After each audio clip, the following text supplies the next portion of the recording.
I am so excited for you to hear this interview. Recently, I sat down with Paige Brunton to talk about the easiest ways to get to six figures, because most often that involves some sort of passive income stream. And the common mistakes that we see about the switch, when to switch, how to manage your money, how to pay yourself, how to manage taxes, all of the things that are involved in that conversation. And if you don't know who Paige Brunton is, she runs a couple of signature courses, Square Secrets and Square Secrets Business. She has her own YouTube channel. You should definitely go check her out. She's got boo-koodles of blogs and YouTube videos to scour through. She'll also be having a live free training event coming up, so we'll link to that in the description below. So stick around, grab a cup of coffee, maybe a notebook and a pen, or your iPad, an Apple Pencil, whatever you want to do, and prepare to take notes, because this was a really good conversation. Let's dig in. So what I thought we would talk about today is, everybody talks about the big six-figure, we're going to hit that mark, but what's the easiest way to hit that mark? So what are your immediate thoughts? Starting off the bat with a good one. Okay. Easiest way. Now, I know this is not the way that a lot of people think they're going to get there, but it is genuinely, if I think about the fastest, simplest way to get there, is through doing higher price services. So let me start with this. Let's just start with like numbers. So if you're going to do $10,000 projects, for example, now I know when you start as a web designer, that feels like massively unattainable and just insane and bananas. And yes, okay, it feels like that way at the beginning. Though the interesting thing with the web design industry is you increase your price pretty quick. Like it is, people think that it takes years to like go from, say in a normal job, if you start making like 2,000 a month and they go to 10,000 a month, you think like that takes an entire career. In the web design world, that can take like, I don't know, 2 years sometimes people do it in. Yeah. And so if you were to book $10,000 projects, you need what, 8 in a year to make 100 grand? Like that is not that many projects that you need really. And if you do them in timeframes that we tend to do these projects in, so that's like a week, 2 weeks, 3 weeks, Yeah. you're actually taking a significant amount of vacation in that year. If that were like, if you're like, I want to hit 100 grand and then stop and do, 10K projects, then great. So I would say that the fastest, easiest method to that milestone is actually to continue with one-on-one services. Just work your way up to your skills up, let's say, and your confidence, because it is literally both of those things are like the key to increasing your pricing. Work both of those things up and just book the price. And I'll give you an example. I first started in web design, I was charging like $2,500 a project. Someone suggested to me, like, you could totally double your prices. And I was like, you're crazy. And then I thought, why not try? So I doubled them from $2,500 to $5,000, just went onto my website, changed the numbers, and we're like, we'll just see what happens. And if I get no inquiries anymore and no one wants to book me anymore, then I'll put them back down and no one will know. And anyways, didn't need to do that because people just booked the exact same thing, but for like twice the price. And so we could talk about different ways that people raise their prices and everything. That is one way. But truly improving your skills and improving your confidence and really building websites that work fantastically for your clients' businesses and continuing to doing the services is the fastest way. And I know that the way that a lot of people want to do it is through passive income. And we can talk about maybe why that's not. Yeah. Yeah. So that's where I was headed. I was thinking the most common one mistake I myself made, wanting to do it too early, is what I see most often. So what, from your experience, are you seeing on your side of that too? Totally. I agree. So the thing that you need to sell lower price things, so passive income things, often for web designers, it's website templates or courses or some sort of like paid trainings or little group programs or master classes or something, or CSS snippets or stuff like that. Those are all things that passive income style things that web designers do. And if you think about the pricing on those, CSS snippets like $20, website template, couple $100, courses, maybe in the higher amount, like up to 1,000 or a couple thousand. Though typically when people start with courses, they're a few hundred to 1,000, I would say. Yeah. Is most often.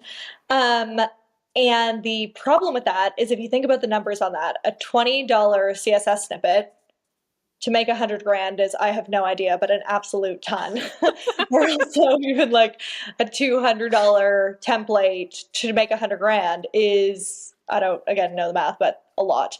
And in order to make that happen, you need an audience. And you don't just need, say if you had to sell, let's say 1,000 templates, for example, if you wanted to make six figures, 100 grand from $200 website templates, you need to sell 500 templates. In order to sell 500 templates, you need an audience significantly bigger than that, because 1 to 2% of your audience, and that means like on an email list, not just like traffic to your website or people following you on Pinterest or Instagram or whatever, 1 to 2% of those convert. So you need an audience of huge, like massive, in order to make those 500 sales. And so this is the thing which people think like, oh, I'm going to do passive income and it's going to be great. And it is great, but you're forgetting about the like absolute massive slog of time that it requires to build the audience, which you make absolutely no money from at the beginning. So yeah, that is where people again and again and again and again and again massively underestimate. They like launch the template, have no audience, and they're like, it's going to be great. Yes. And then they quickly realize like, oh, I missed the audience bit, and that's often the problem. Yes, So that's exactly what I did. yeah. Yeah, I built a template shop in 2020 because COVID, everything slowed down. I sold one. Yeah. I've heard it a few times. Like, you're not the only person. Let me just say, it doesn't mean that website template shops don't work. They do. I have heard some numbers behind website template shops, and oh my Lord, they do well. But the audience piece is really vital for it. Yeah.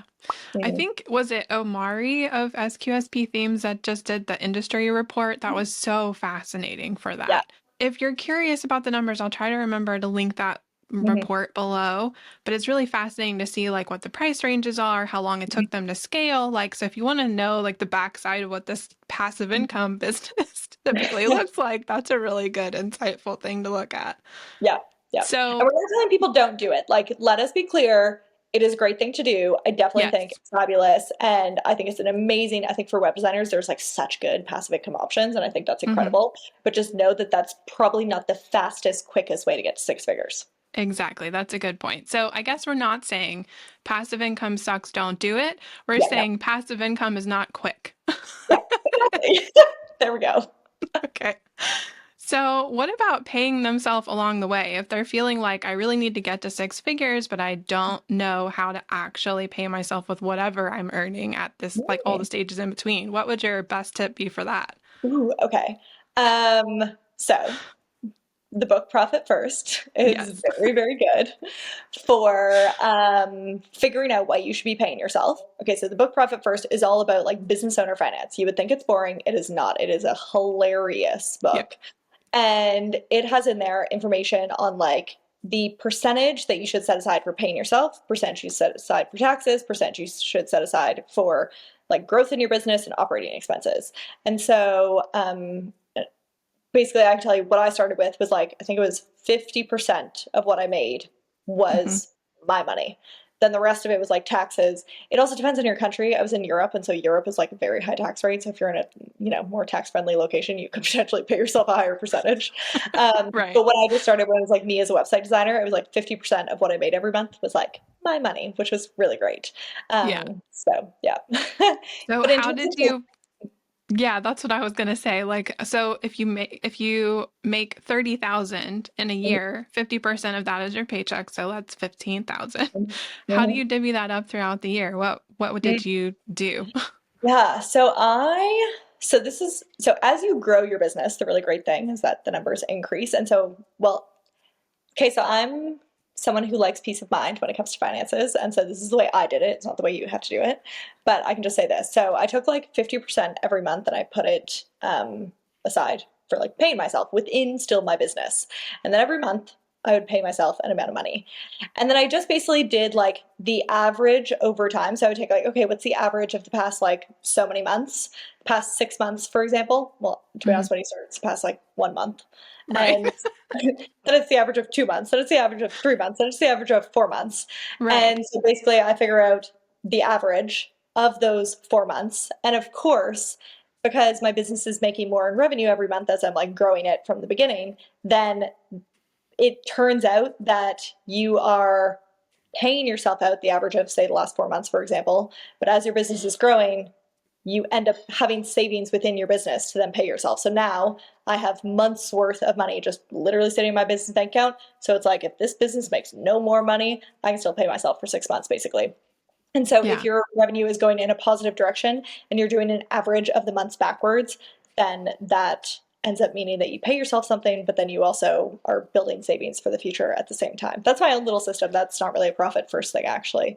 And then once I got to the point where I'd run the business for a full year, I just did the average of the past 12 months. I didn't take like the past, I don't know, 95 months or whatever it is now. um, Right. Yeah. That's actually what I started doing too. I think when I was in, I don't know, one of maybe Nisha's programs mhm, several years ago, she had mentioned average the past year, which of mhm, course doesn't work when there was no past year. But like you said, I just averaged what I had. And so and the thing that I think trips people up is that they're like, well, I'm spending this money, spending this money, spending this money. But if you're operating with profit first, you're replenishing it yep, hopefully just as often as you're taking yep, from it. mhm, And yep, so, like you, I have 6 or so months worth of paychecks sitting in that account, and I mhm, pay myself the same amount every 2 weeks, yep, which is a sum every month.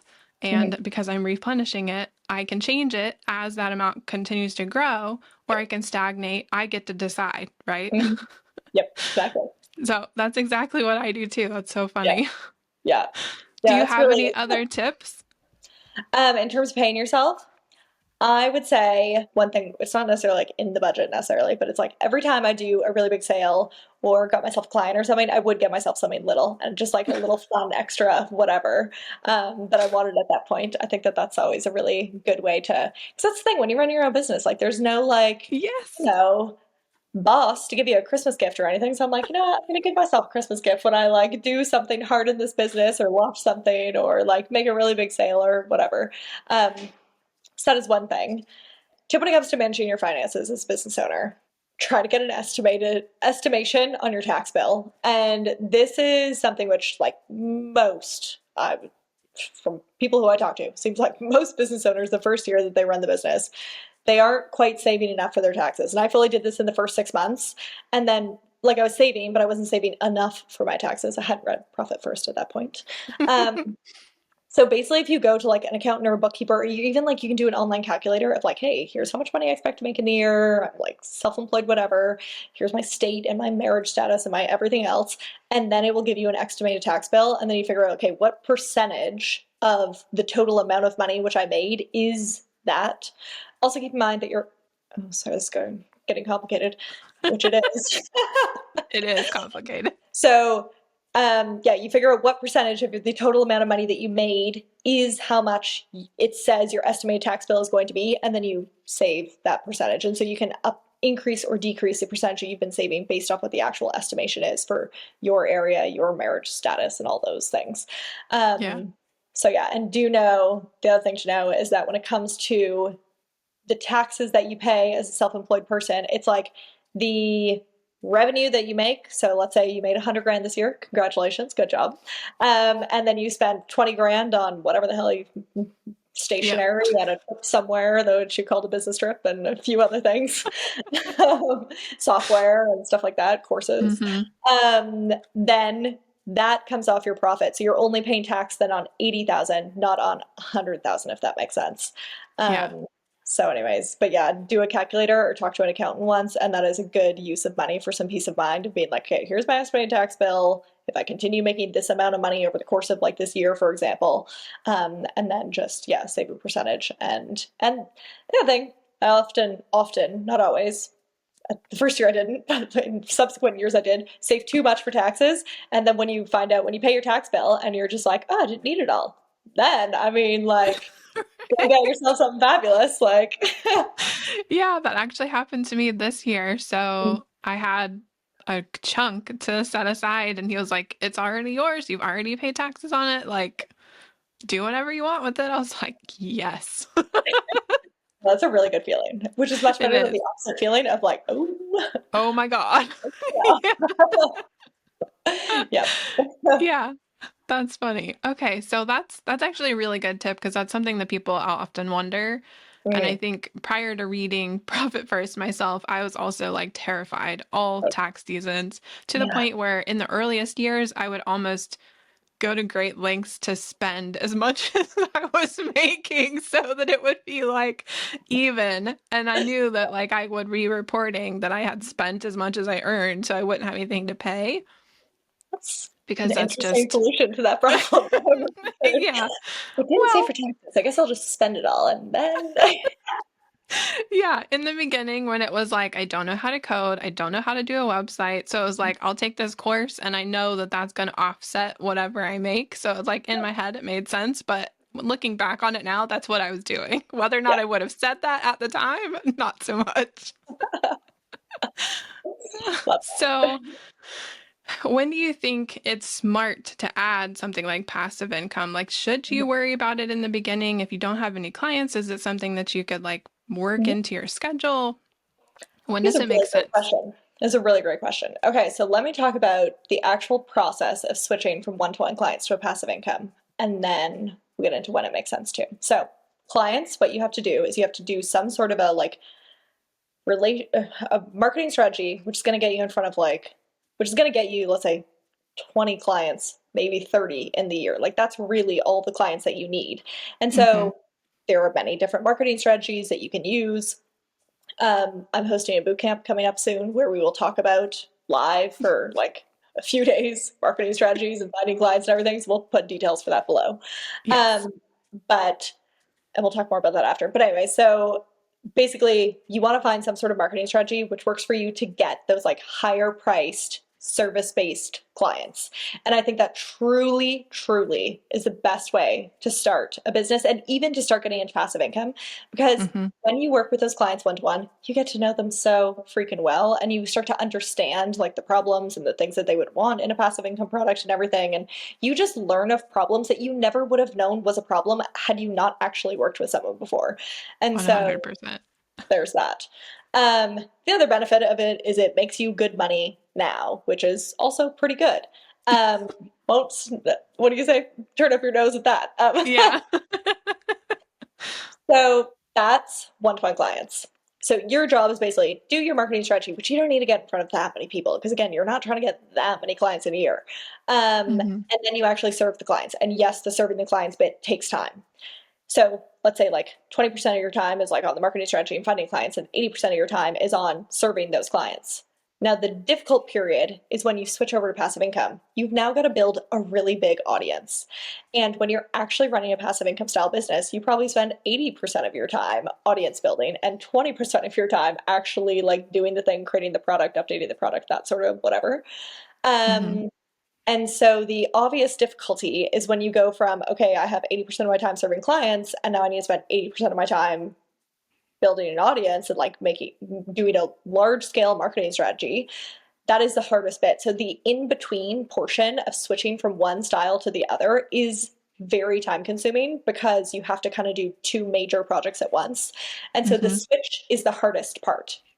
Now, I remember I was chatting to Erica from Big Cat Creative one time, and she was saying that when she switched over to doing her template shop, she was like, I think she said she had, I don't know, month, 2, 3 months or something of like savings to just like pay herself for a few months. And she's like, okay, cool, I'm gonna go all in on like marketing in this time and I'm gonna switch over to selling templates. And she's like, and if it doesn't work, I can still go back to like, adding a client project in here and there and everything. So it doesn't need to be like a very clear, defined, I'm switching and I'm never going back. Like it doesn't matter. Yeah. Um,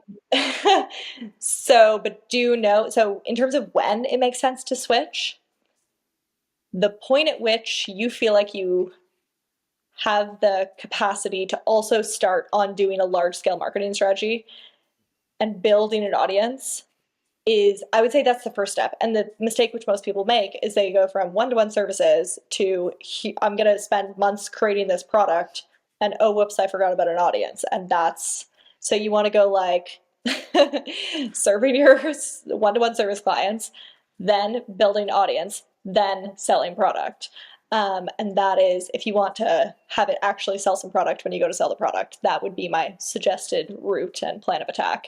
And Yeah. the middle bit is the hard bit. So in terms of when, it's like, when do you actually have the mental and energetic capacity to kind of do those two hard things at the same time, I would say. Yeah, and I think it's going to be the easiest to manage that transition period Mm-hmm. when you've mastered the first thing you were doing. Yep, that also helps. Because then it doesn't feel so overwhelming. You're not also learning how to do other pieces of it along the way while you're doing this other thing. Can Mm-hmm. relate, did it myself. I'm sure you probably did too, Yeah, to yeah. some degree. That's a really good But point. yeah, Yeah. it's easier to do when you know what the hell you're doing on the first Yeah. part before If you your add on the other service-based business pieces. is clicking along like real easy, that's Yeah, obviously going to give you more time to do the audience building. 100%. Mm-hmm. Okay, so to wrap up, talk to us about the boot camp and what they can learn if they sign up for that. Yeah. Okay, so the Profitable and Productive Web Designer Bootcamp is coming up on April 15th, 16th, and 17th. And it is basically 3 fabulous days of amazing live trainings. So I teach you all about the basics and foundations of becoming a website designer. We talk about like the different like package options and services you could offer. We do talk about the whole like passive income, service-based business. Are we doing services? Are we doing whatever? Like all the different options you have to like make money as a website designer. We talk about marketing strategies, and finding clients is a big part of it. And we also talk about really organizing and streamlining the back end of your business. So we have a variety of different sessions happening there. We also bring in some fabulous guest expert speakers as well to share their genius. A bunch of past students of my course, Square Secrets Business, they come in. And so if you've ever basically wanted to have like someone who has been hella successful as a website designer very recently who built their business, basically give you like answer all of your questions, that's kind of your opportunity inside of bootcamp to do that. So yeah, we only host it once or twice a year. It is such a good time. We have thousands of people join, and it's really amazing. If you are even web designer curious, I would come to it. Like if you're like, I don't know if I could do that, just attend. Like we're friendly here, as you can tell. Yeah. The other thing that happens inside of bootcamp is we have our Ultimate Web Designer Starter Kit giveaway. So we have a giveaway where basically I pay for your CRM system for a year. That's like the tech system that you use to like manage and onboard and sign contracts and get payments from clients and everything. 1 year of Canva Pro for a year. And so Ooh. those are the sort of 3 things up for grabs in the giveaway. And the giveaway is happening inside of bootcamp. So again, free 3 live day event. Always an incredible time. I cannot wait to see you there. We will put the link below where you can register. Yes. Yes, we will. And it is awesome. I go to it every year. So I will see you guys there.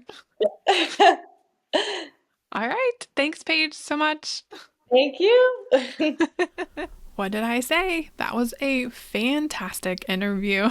I had so much fun having that conversation. I love to talk about all of the nitty-gritty details like that. So if you're really excited and that got you energized to dive into some of these ideas and topics, you definitely need to hop into the Profitable and Productive Web Designer Bootcamp with us on day 2 for training.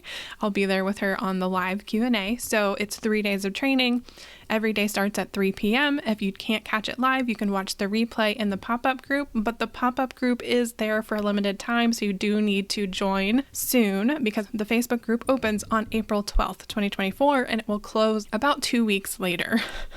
So it's very time sensitive, and I'm sorry if you're watching this video after that point, but it will open again. She runs it twice a year. So you definitely want to register for the bootcamp below or join my email list, and I'll let you know the next time it's live if it's well after April and you've totally missed the boat on this one.